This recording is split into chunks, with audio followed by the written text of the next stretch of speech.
گوجری زبان میں اپڈیٹ سنیے۔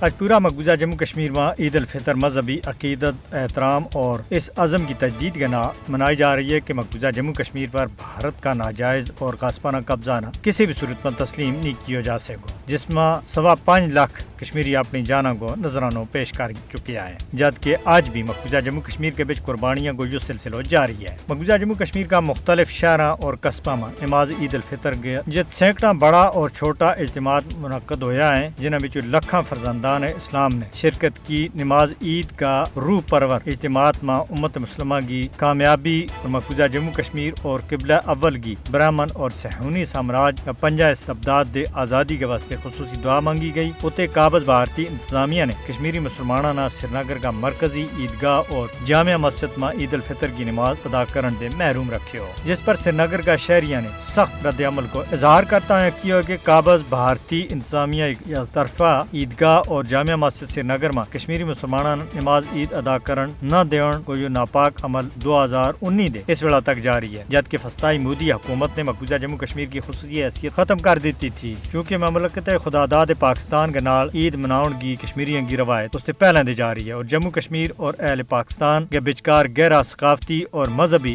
رشتہ کی اس گل دے نشاندہی ہے، اور اسی وجہ دے بھارت سیخ پا ہو جائے۔ مقبوضہ علاقہ کے بیچ عید کی خوشی بی جے پی کی ہندوتوا حکومت کا طرف سے عائد کی گئی سخت پابندیوں کی وجہ سے سخت متاثر ہوئی۔ غیر کشمیری فرقہ پرست لیفٹنٹ گورنر منوج سنہا کی سربراہی میں بی جے پی حکومت نے سری نگر کی تاریخی جامع مسجد اور عیدگاہ میں عید کی نماز کے اوپر پابندی عائد کر رکھی ہے، اور کشمیری وحشیانہ بھارتی فوجی قبضہ میں ایک اور عید اسی حالت کے بیچ منا رہا ہے۔ مقبوضہ جموں کشمیر پر کئی سالہ کا غیر قانونی بھارتی قبضہ نے کشمیری عوام کی تمام تقریبات میں ان کی غیر متزلزل مزاحمت کی علامت بنا دیتا ہے۔ عید الفطر کا موقع کے اوپر بھی مقبوضہ جموں کشمیر میں بھارت کو جبر کاٹون کے بجائے اور زیادہ بدے ہوا ہے۔ کشمیری عوام کے واسطے عید کو یہ پیغام ہے کہ بھارتی غلامی دے آزادی تک جدوجہد آزادی ہر حال میں جاری رکھی جائے گی۔ کشمیریوں کی حقیقی عید اس دن ہوئے گی جب وہ بھارتی غلامی کی زنجیریں دے آزاد ہوئیں گا۔